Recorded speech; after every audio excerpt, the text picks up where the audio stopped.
Les rendez-vous du notaire, chaque semaine, avec Quai des notaires, des réponses concrètes à vos questions.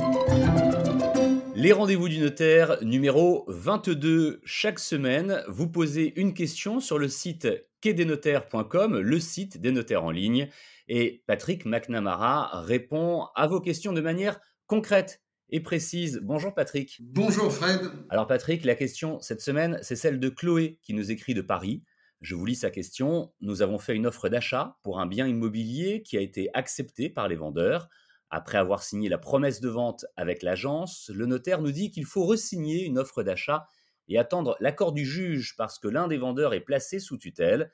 Est-ce normal et pouvons-nous nous désister ou devons-nous attendre ? Alors il faut commencer par dire que c'est un cas très rare quand même de voir un vendeur placé sous tutelle entre la signature du mandat et du compromis de vente.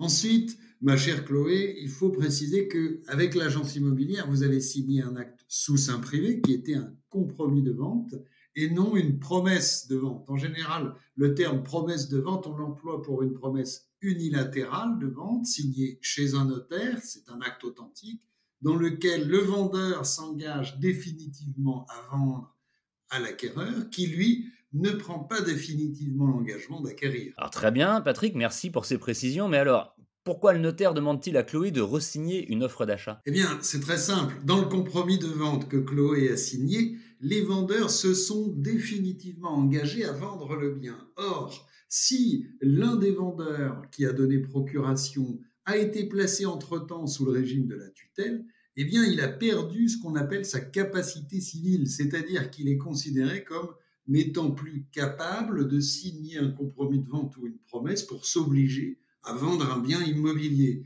Il devra être représenté à cet acte par son tuteur, mais seulement après l'accord du juge des tutelles. En fait, le vendeur n'avait pas le droit de signer, c'est bien ça. Exactement. Si une personne en tutelle veut vendre un bien immobilier, eh bien, c'est le tuteur qui doit signer après l'envoi d'une requête au juge des tutelles demandant l'accord du juge. Et d'ailleurs, je le dis pour nos amis agents immobiliers, c'est le tuteur qui doit signer le mandat de vente également. Une précision importante. Chloé et Patrick vous demandent également si elle peut se désister ou si elle est obligée d'attendre. Eh bien, dans le cas de Chloé, le compromis signé est irrégulier puisque l'un des vendeurs ne pouvait pas vendre. Donc, oui, elle peut tout à fait se désister, mais généralement, les démarches pour obtenir une autorisation du juge des tutelles peuvent être finies en moins de 3 mois ou 3 mois. Donc, c'est pas très long. Je conseillerais plutôt à Chloé, si elle peut, eh bien, de signer la promesse d'achat et d'attendre les 3 mois pour enfin signer l'acte authentique de vente et puis devenir propriétaire. Je crois que nous avons complètement répondu à la question de Chloé. Merci Patrick. Et pour terminer quand même, une anecdote ou un conseil peut-être à nous donner sur ce sujet. Oui, volontiers, c'est un conseil. Eh bien, pour éviter ces complications de la mise sous tutelle, pour permettre aux familles de garder la gestion des biens, je conseille le mandat de protection future. Ça permet de désigner la personne qui sera en charge des biens en cas de perte de capacité et c'est plus souple et c'est tout à fait sécurisé, aussi sécurisé que la tutelle. Et si vous aussi, vous avez des questions à poser à Patrick McNamara, le fondateur du site quaidesnotaires.com, le site des notaires en ligne, eh bien, c'est justement sur ce site que vous pouvez poser votre question.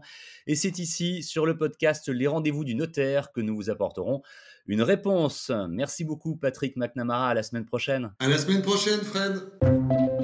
Les rendez-vous du notaire, chaque semaine, avec Quai des notaires, des réponses concrètes à vos questions.